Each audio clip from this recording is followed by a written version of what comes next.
Crowd जो है वो कराची के बारे में कहा जा रहा था कि जी कराची में नहीं आ रहा, कराची से मैचेस ले लेने चाहिए।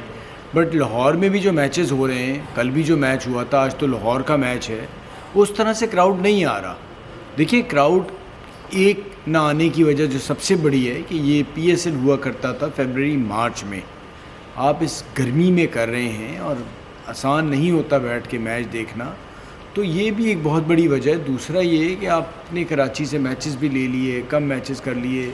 बहुत सी ऐसी फ्रेंचाइजी हैं जो अपने होम मैचेस कराची में खेलते थे, उन्होंने भी उसको अवॉइड किया।